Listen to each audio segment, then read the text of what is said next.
नमस्कार श्रोतेहो, मी अर्चना रवींद्र शिर्के माऊली कथाकथनमध्ये तुमचे पुन्हा एकदा स्वागत करते. आपण ऐकत आहोत बारी. लेखक रणजित देसाई.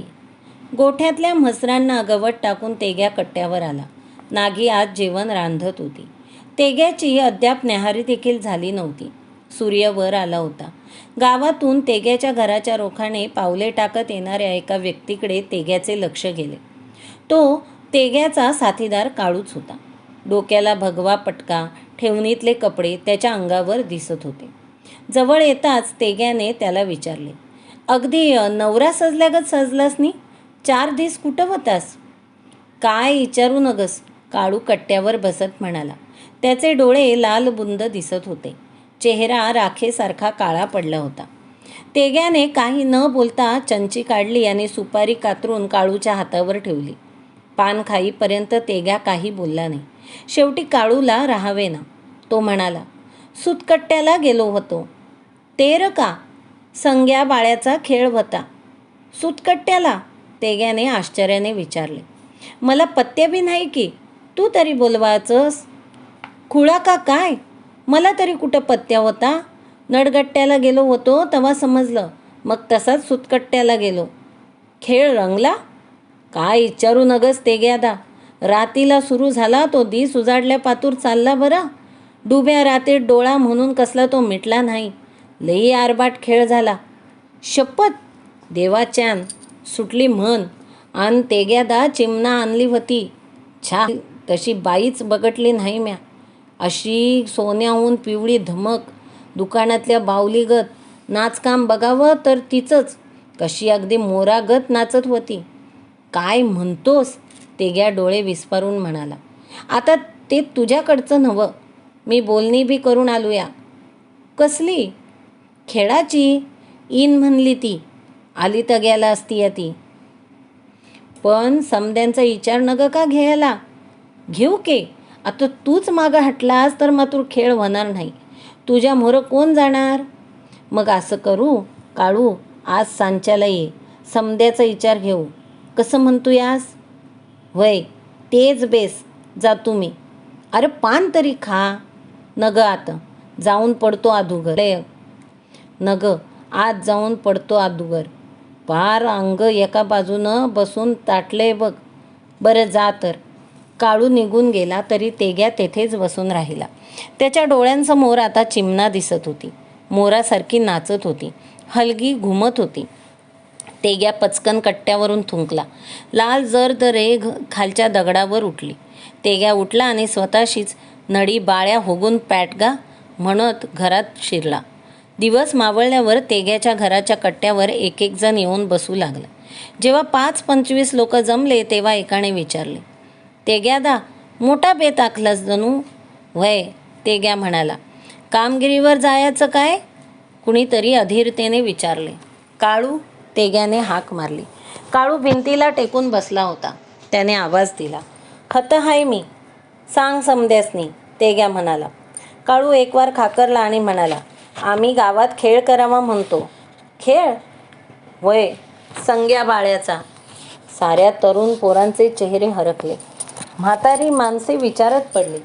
म्हातारा भीमा खोकत म्हणाला, तेग्या, खेळ कराया आमची काय ना नाही. खरं खेळ करायचा म्हणजे सोपं नाही.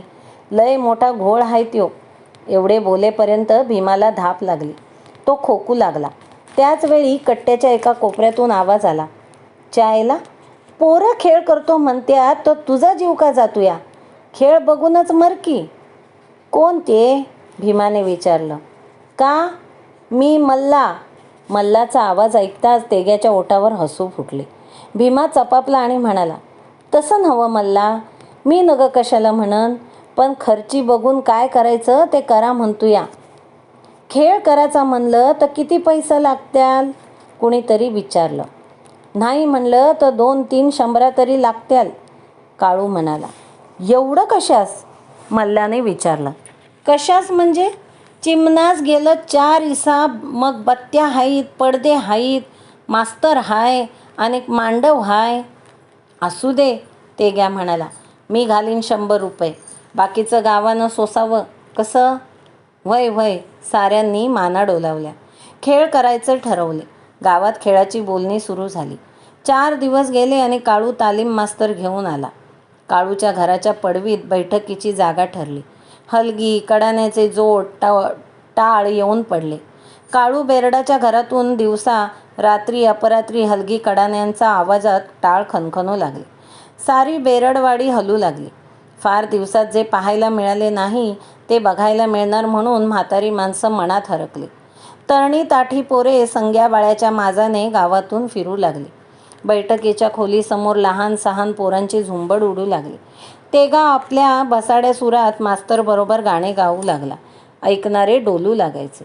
एक दिवस तेग्या काळूला म्हणाला, काळू, उद्या अलीत तग्याला जाऊन ये. कशाला? ठरवला. चिमणा ठरवाला. म्या ठरवली या नवं? तसं नवं, तू नुसतं बोललास. संस्कार देऊन घट करून देऊया. वय, ते बी खरंच. मग जाऊया नवं? वय. दुसऱ्या दिवशी तेग्या काळूची जोडी बारीत मोटार पकडून अलीत गयाला गेली. तेग्याच्या मनात चिमणा भरली. चिमणा गिड्डी होती, तरी रंगाने गोरीपाण होती. नाक डोळे रेखल्याप्रमाणे होते. तेग्याने चिमणाला संस्कार म्हणून 25 रुपये दिले. उरलेले खेळ झाल्यावर द्यायचे ठरले. चिमणाने येण्याचे वचन दिले. तेग्या आणि काळू आनंदाने बाहेर पडले. रस्त्याला लागताच काळू म्हणाला, संस्कार म्हणून 25 रुपये कशास दिलंस? कवा बी पैसा द्यायचंच नवं. आज दिलं काय आणि उद्या दिलं काय? एकच नवं. वय खरं, 5 दिला असतं तर चाललं असतं की. तेग्या काही बोलला नाही. काळू म्हणाला, तेग्यादा, रागावणार नसलास तर बोल की. चिमणा खूस आहे तुझ्यावर. कशी गुलगुल बोलत होती तुझ्या संग. तेग्या मोठ्याने हसला आणि त्याने काळूच्या खांद्यावर थाप मारली. दिवस जात होते. खेळाची तयारी जोरात सुरू होत होती. तेग्याने मंडपाची जबाबदारी काळूवर टाकली होती. तेग्याचा सारा दिवस मास्तरजवळ जात होता. घरात आला तरी त्याचे गुणगुणणे सारखे सुरूच असे. त्याच्या ह्या नवीन वेडाने नागी अस्वस्थ झाली होती. मल्लाला साऱ्या आठवणी जाग्या होत होत्या. पूर्वी बघितलेले सारे खेळ त्याला आठवत होते. दिसेल त्याला तो आठवणी हरपून सांगत होता. एक दिवस 2 प्रहरी तेग्या कट्ट्यावर मल्लाबरोबर बोलत बसला होता. खेळ आता 8 दिवसांवर आला होता. तेग्याच्या मनात नाना विचार येत होते. इतक्यात काळू तेथे आला. का र? तेग्याने विचारले. तेग्यादा, खेळाला बत्त्या पाहिजेत. मग आणखी. पण देणार कोण? दड्डीच्या वाण्याकडे आहेत, पण त्यो देणार नाही. त्याचा बा दिल, मन देत नाही. मल्ला उसळून म्हणाला, जा सांग जा त्याला तेग्याचं नाव. नाही म्हणला तर सांग त्याला, बाजारला जाणाऱ्या तुझ्या गाड्या बारीनच जात्यात. वय, सांग जा असंच. बघू काय म्हणतो तो. तेग्याने साथ दिली आणि त्याला पाणी बी त्याच्याकडूनच घेऊन ये. वय, सांग जा असंच. बघूया काय म्हणतो तो.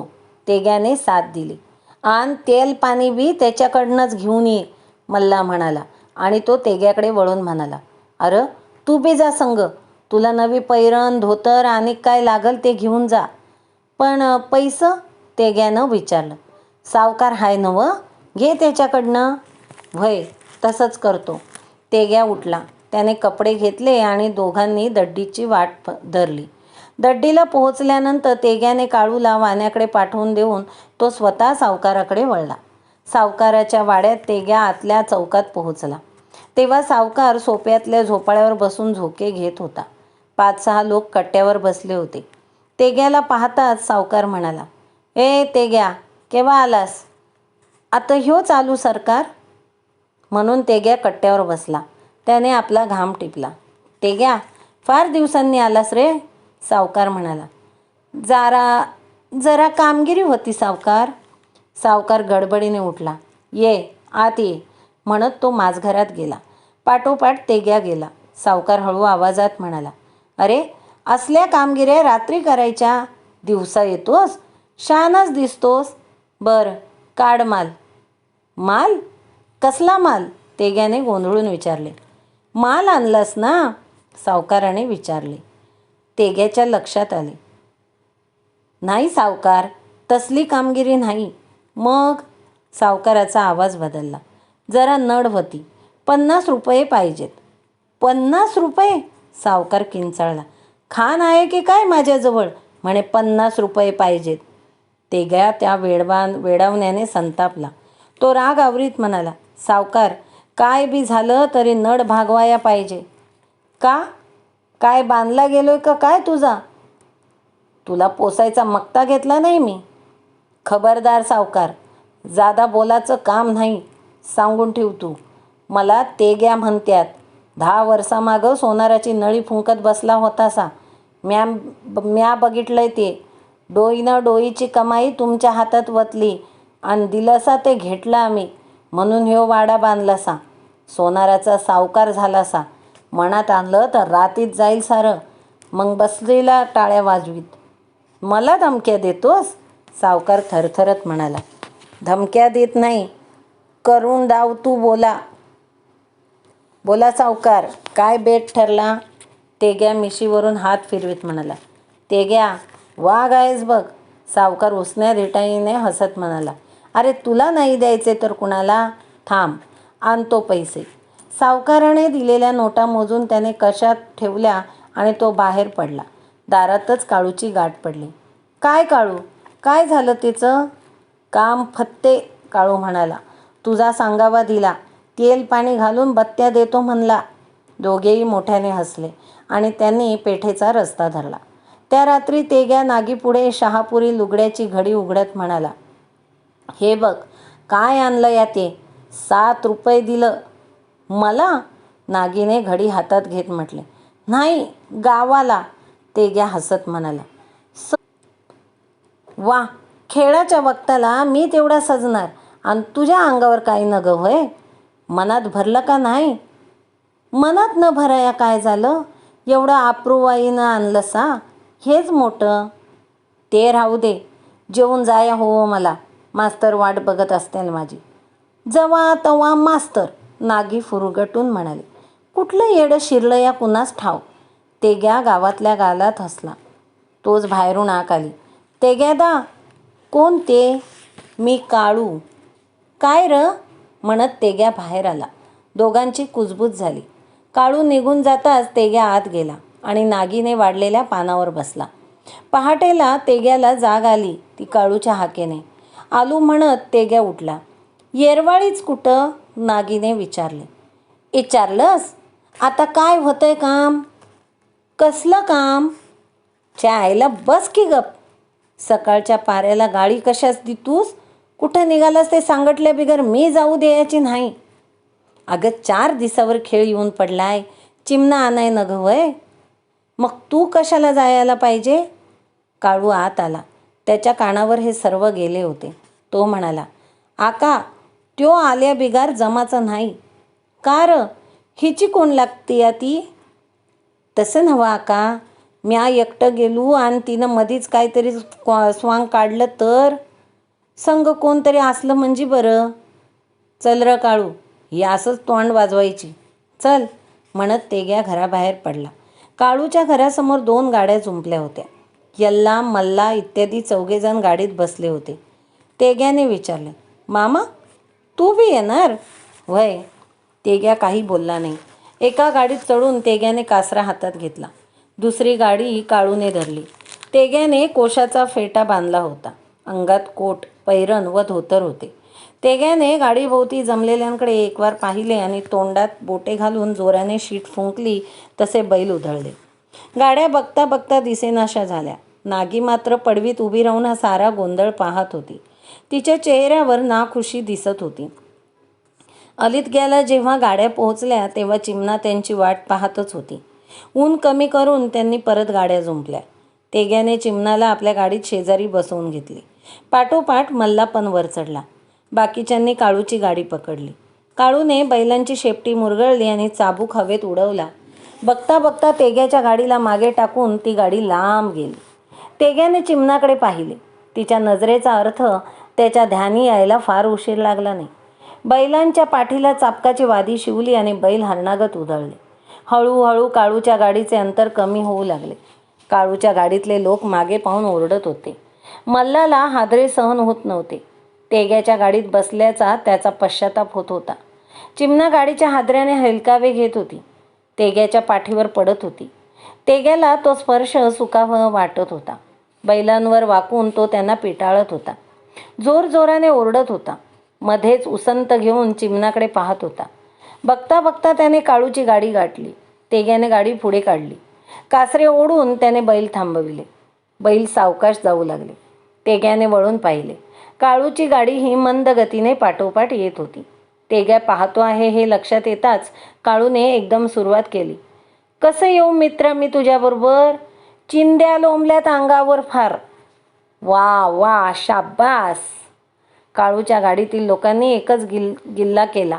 तेग्याला ते आव्हान वाटले. चिमणाने त्याला हळूच डिवचले. तेग्याने पुढे सुरुवात केली. नडी बाळ्या होगुनू पॅट ग, मारवाडी अंगड्या गा. तेग्या जोरजोराने गात होता. चिमणा त्याला उत्तेजन देत होती. रस्त्यावरची माणसे, गुराखी, पोरे थांबून कौतुकाने हे सारे पाहत होती. गाव जसे जवळ आले तशी गाणी थांबली.